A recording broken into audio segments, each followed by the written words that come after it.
Yuri, boa tarde mais uma vez para vocês, boa tarde a todos. Acabou agora há pouco essa reunião do PL, né, uma reunião emergencial que foi convocada pelo líder, o deputado Sóstenes Cavalcante, mas que também participaram ali outros partidos da oposição. Então, pelo menos 6 partidos, legendas aliadas ali ao ex-presidente, também compareceram nesse encontro. Ao final, eles deram uma coletiva de imprensa, né? Claro, havia no início uma expectativa da própria presença do ex-presidente Jair Bolsonaro, já que ele estava também nessa reunião, chegou aqui na Câmara dos Deputados por volta das 2 horas, mas até por orientação dos seus advogados, diante das decisões do ministro Alexandre de Moraes, ele decidiu ficar na sala onde estava acontecendo essa reunião e acompanhar pela televisão, pelas transmissões, a coletiva que estava acontecendo do lado de fora, aqui no Salão Verde. Logo depois, eles voltaram para a sala ali para se despedir do ex-presidente e em seguida todos saíram. Foi uma saída bastante conturbada ali, uma confusão nessa saída do ex-presidente Jair Bolsonaro, ele que atravessou aqui todo o Salão Verde. As imagens do Francenildo Palácio mostraram, né, uma confusão de jornalistas, de cinegrafistas. A gente teve até mesa quebrada, o púlpito com os microfones, enfim, porque as pessoas começaram ali uma espécie de correria. E só para a gente situar, na descida, ali bem na chegada da chapelaria, o ex-presidente decidiu parar e mostrar pela primeira vez a tornozeleira eletrônica, né? Ele que está usando ali como uma determinação entre as medidas cautelares que foram impostas pelo ministro Alexandre de Moraes, o uso da tornozeleira eletrônica. O ex-presidente deu algumas palavras ali, falou rapidamente, também em relação ao sentimento dele, está utilizando o equipamento, dizendo que seria a humilhação máxima, nas palavras de Bolsonaro, para um ex-presidente da República. De qualquer maneira, ele veio à Câmara dos Deputados em meio ao recesso parlamentar para fazer essa reunião que ficou definida ali. Eles conseguiram fechar uma pauta com criações de planos de trabalho, né? Criações de comissões que vão atuar diretamente na comunicação a partir de agora, fazer uma espécie de alinhamento desse discurso em defesa do ex-presidente, mobilizações que vão acontecer dentro e fora da Câmara também. Foram escalados, inclusive, alguns parlamentares para liderarem a coordenação desses grupos que, segundo o deputado Sóstenes Cavalcante, vão trabalhar durante todo o recesso parlamentar. O ex-presidente já saiu aqui da Câmara, essa reunião já acabou, viu, Yuri? Lembrando que a gente está aí no meio de recesso parlamentar. A gente questionou também ao deputado esses trabalhos acontecendo, comissões que vão funcionar amanhã, mesmo diante da determinação do presidente Hugo Mota. Eles definiram que isso vai seguir dessa maneira. Volto com Ana Lopes, como a oposição reage a essa tensão entre a direita e o judiciário? Parlamentares estão cogitando o pedido de impeachment, é isso, do ministro? A gente lembra, Leandro, que esse pedido de impeachment contra o ministro e outros também representantes do STF, eles volta e meia aparecem ali no sistema do Senado Federal, né, que é o caminho. Mas hoje teve uma fala que chamou bastante atenção depois da reunião dos integrantes do PL, que foi da senadora Damares Alves. Ela usou ali o púlpito, um microfone, para dizer, olha, a pauta única do Senado é o impeachment do ministro Alexandre de Moraes. Isso mostra muito sobre uma estratégia do PL, que já vem sendo costurada desde as eleições municipais, de conseguirem, de alguma forma, um apoio e uma força maior no Senado Federal para dar andamento a isso. Essa pressão já foi feita em outros momentos, mas não houve nenhum tipo de abertura pelos presidentes do Congresso Nacional, antes Rodrigo Pacheco, agora Davi Alcolumbre, mas tem uma oposição fazendo barulho ali no Congresso Nacional depois das medidas cautelares que foram adotadas contra o ex-presidente Jair Bolsonaro. Aí ele... Magno Malta. Decidimos que a pauta do Senado será o impeachment do senhor ministro do Supremo Tribunal, Alexandre de Moraes. Será a pauta que a oposição vai trabalhar nos próximos dias. Foi por culpa dele que nós estamos sendo tarifados. Todas as decisões dele já estão comprovadas que violaram direitos humanos. Ontem, sexta-feira, 2 idosas estão voltando para a prisão. uma de 71 anos de idade e outra de 74 anos de idade. É ou não é violação de direitos humanos? Como é que o mundo está vendo as decisões do ministro Alexandre? Nós tivemos uma mãe, uma esposa, que teve o seu salário congelado. O marido foi condenado e ele congela o salário da esposa para que os filhos não tenham alimentos. Crianças com menos de 10 anos. É ou não é violação de direitos humanos? O Senado entende que as decisões do ministro Alexandre provocaram perplexidade em todo o mundo. O mundo inteiro está olhando, que está havendo uma violação de direitos humanos jamais visto na história do Brasil na última república. Urgente! Moraes proíbe Bolsonaro de existir. Gente, é desistir. É isso mesmo que você ouviu. Não tem confusão nenhuma. Olha isto aqui. Então, um dos ministros me disse o seguinte, que a decisão do Alexandre de Moraes é para silenciar o ex-presidente Jair Bolsonaro. Então, nesse caso... Silenciar Bolsonaro? Esse é o objetivo, então? O nosso grito ele tem que romper esse silêncio censor sobre Bolsonaro.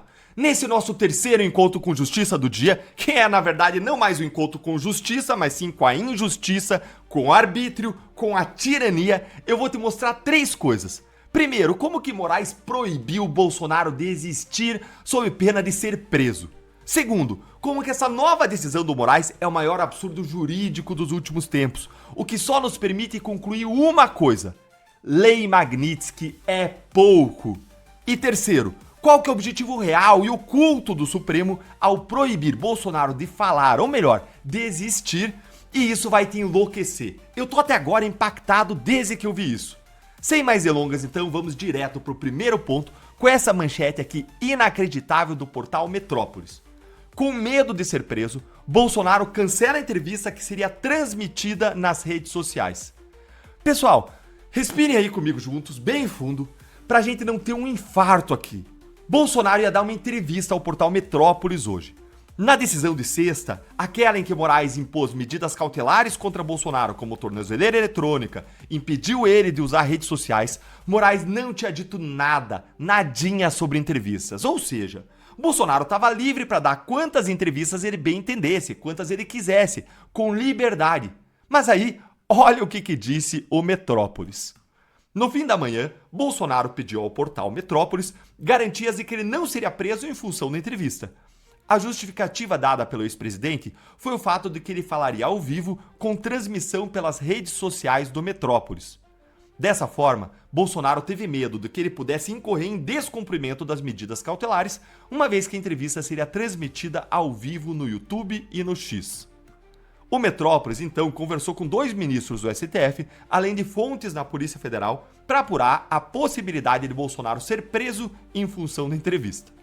Sob reserva, os ministros confirmaram que uma entrevista ao vivo nas redes sociais poderia ensejar a interpretação, veja bem, a interpretação de que a medida cautelar teria sido descumprida e, consequentemente, levar Bolsonaro para a prisão.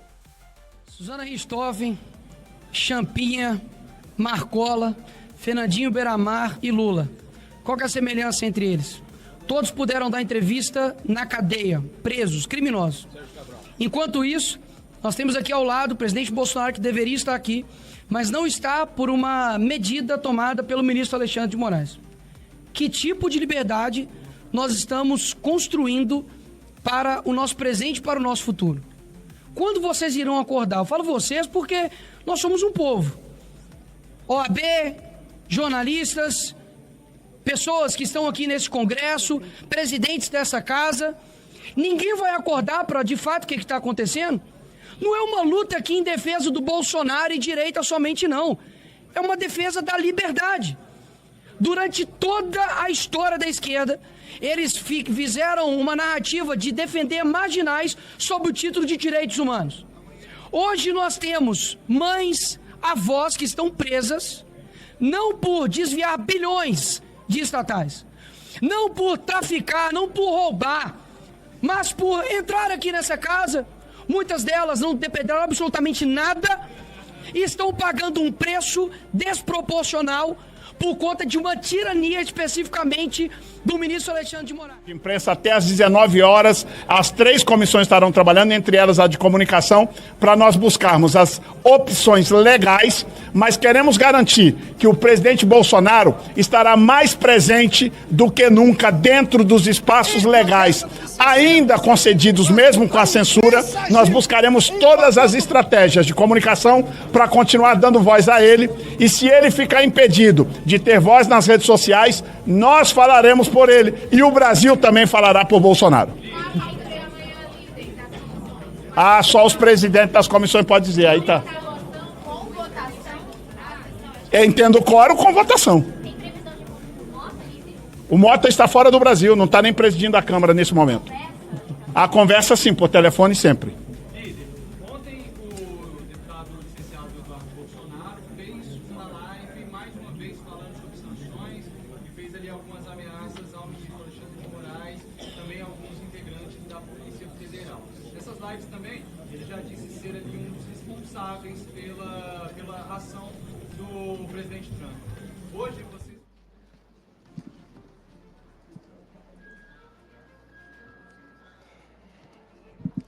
Boa tarde a todos.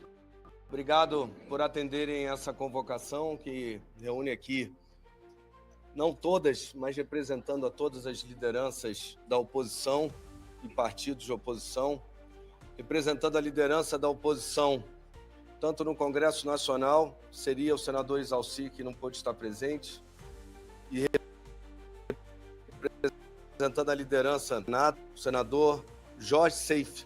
O senador Rogério Marinho não pôde estar presente, embora todos tenham contribuído nessa manifestação que nós vamos ler. Safe pela oposição. Eu, como líder do PL no Senado, já há 4 anos, preparei a minha manifestação na mesma linha, que também vou ler. A deputada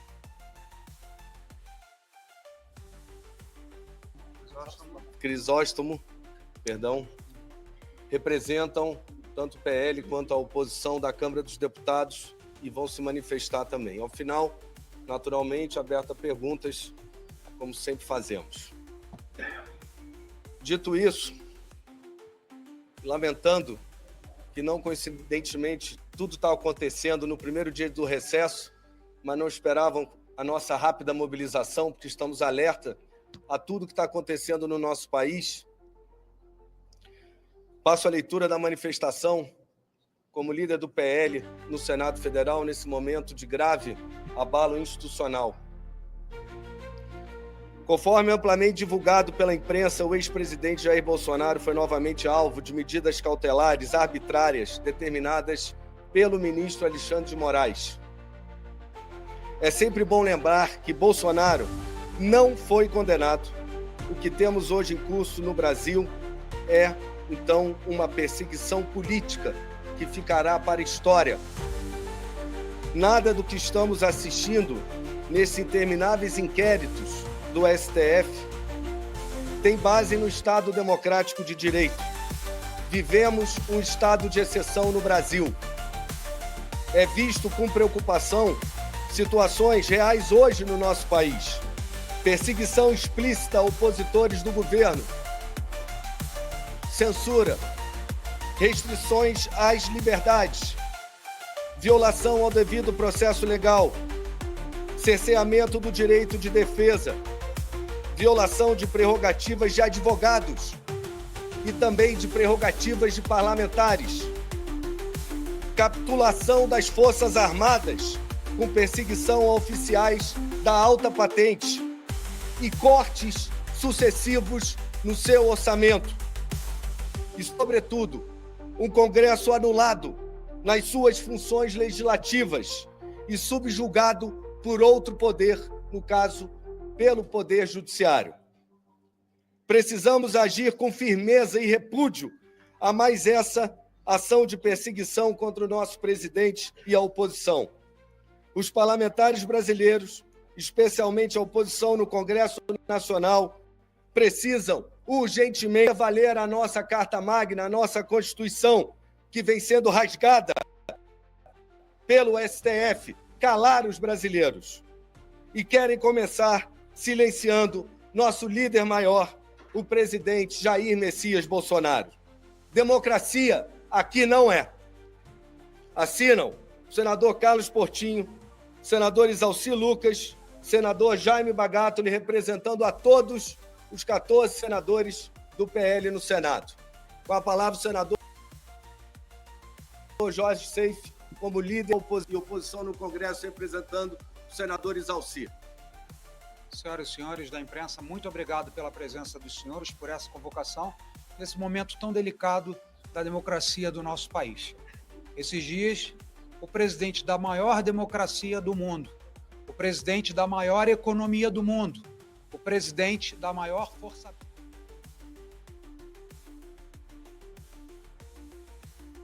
De volta ao vivo em Oeste Sem Filtro, a gente segue repercutindo a decisão do ministro Alexandre de Moraes, que também, claro, repercutiu em diversos veículos internacionais nesta sexta-feira.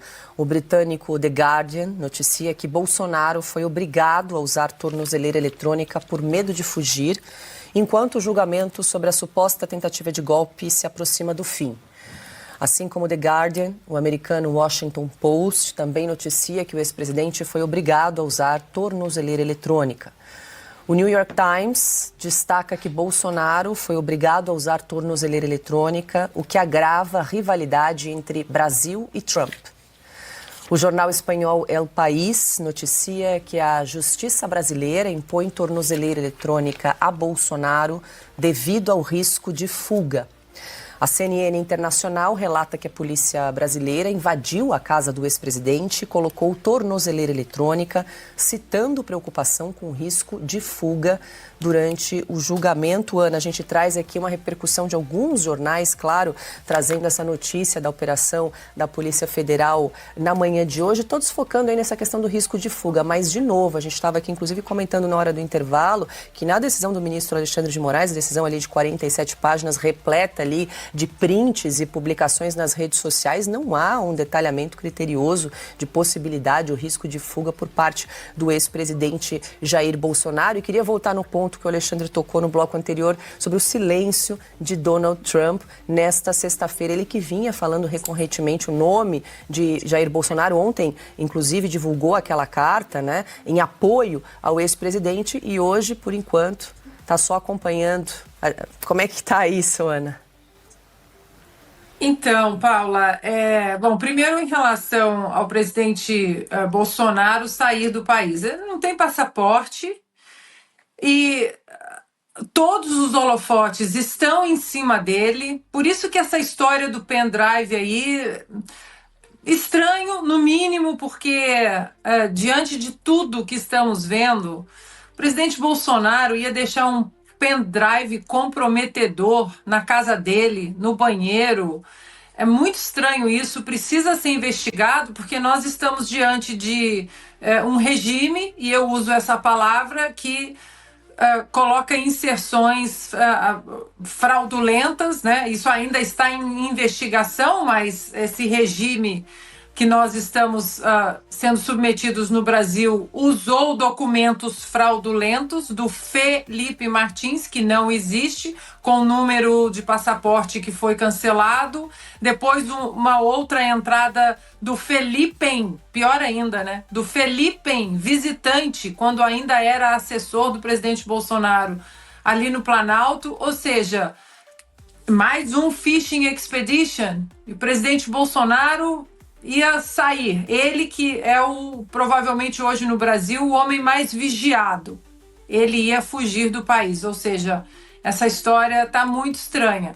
Agora, Paula, sobre o silêncio do presidente Donald Trump, nós que estamos aqui nos Estados Unidos, eu comentava isso com a Paula ontem, nós ligamos a televisão, o presidente Donald Trump, ele está na televisão quase 24 horas por dia, e quando você acha que eles estão reprisando uma entrevista de manhã ou de ontem, não, ele está ao vivo, é o tempo todo falando, ele não foge das perguntas, e quando ele sai da Casa Branca para entrar no helicóptero, né, o Marine One, para ele ir para se deslocar ali em Washington, ali no jardim, os repórteres continuam bombardeando com perguntas, ele não foge. Foi inclusive ali que mais uma pergunta sobre o presidente Bolsonaro foi respondida, sobre o Lula também, não vou falar com ele agora. Então, Paula, esse silêncio não é uma coisa normal, tá? Não é, porque o que nós vimos hoje no Brasil... E olhando, né, o documento do ministro Alexandre de Moraes, inclusive citando a carta timbrada ali com, né, a marca da Casa Branca, é uma declaração de guerra. É uma declaração de guerra aberta para o presidente dos Estados Unidos, e Donald Trump, que é sempre muito reativo às vezes e combativo, e ele às vezes pode não falar tudo, mas alguma coisa ele fala. E dessa vez ele está em absoluto silêncio. E aqui, para a nossa audiência, a nossa produção e eu aqui estamos tentando falar com um dos assessores do presidente Donald Trump. Até conseguimos alguma comunicação, mas agora veio a notícia que talvez a Casa Branca esteja pedindo prudência. Ou seja, todos entraram num código de silêncio, e não sei se isso é uma boa coisa para o Brasil, Paula. O Tribunal Federal determinou o bloqueio de todos os bens móveis e imóveis do deputado federal licenciado Eduardo Bolsonaro, do PL, Partido Liberal. O bloqueio também vale para as contas e a chave Pix. A apuração é da nossa analista Luísa Martins. A decisão é sigilosa e faz parte do inquérito que apura a atuação do parlamentar nos Estados Unidos. Eduardo está impedido, portanto, de receber ou enviar dinheiro. Além disso, o salário da Câmara dos Deputados ficará retido na conta. E o presidente do Supremo Tribunal Federal, Luiz Roberto Barroso, disse hoje que trata com muita importância a questão da suspensão de vistos dos magistrados integrantes da Suprema Corte e também do Procurador-Geral da República, Paulo Gonet, para os Estados Unidos, medida que foi anunciada pelo secretário de Estado americano Marco Rubio. Apesar disso, segundo Barroso, ainda não é hora de comentar o assunto. Eu trato esse assunto com importância e com seriedade, mas ainda não é hora de comentar. Nós estamos apenas observando o que acontece. Estamos apenas cumprindo o nosso papel como a Constituição e a legislação brasileira. Ainda nada foi feito. Agora, o Supremo Tribunal Federal, e a gente tem trazido isso aqui ao longo dos dias, diante das medidas que são tomadas ou das mobilizações no exterior, mirando o STF, os ministros vêm com preocupação, assim como o ministro disse sobre a importância, ele está dizendo que vê como algo relevante e que tem um impacto, mas eles têm evitado comentar sobre esse assunto, e essa virou uma postura que o Supremo adotou ao longo dos últimos dias. A gente trouxe aqui essa informação no 360 há cerca de 10 dias, mostrando que todas a saída vista pelos ministros do Supremo é uma saída diplomática, uma saída pela política, que não cabe ao STF, por mais que seja o principal alvo dessas medidas, o principal afetado por essas medidas anunciadas pelo governo dos Estados Unidos e por essa mobilização no exterior, o Supremo evita comentar sobre esse assunto. A gente trouxe inclusive o bastidor da conversa entre Luiz Roberto Barroso e o presidente Lula a respeito de como seria a resposta diante da tarifa de 50% anunciada pelos Estados Unidos naquela carta em que Donald Trump responsabiliza as decisões do Supremo para tomar a decisão que deveria ser uma decisão técnica numa relação comercial entre os dois países, e que ali ficou naquela conversa entre Barroso e Lula por telefone, logo naquele dia, que toda a resposta seria dada pela via diplomática, pela via política, e que não caberia ao Supremo Tribunal Federal comentar esse assunto. É assim que o Supremo tem tratado, já tem um tempo que o Supremo tem feito isso, reverbera o seu descontentamento por meio de alguns posicionamentos muito específicos, como esse, da importância da gravidade da medida, mas evita entrar em detalhes porque acha que isso cabe ao governo por meio do Ministério das Relações Exteriores e do Palácio do Planalto.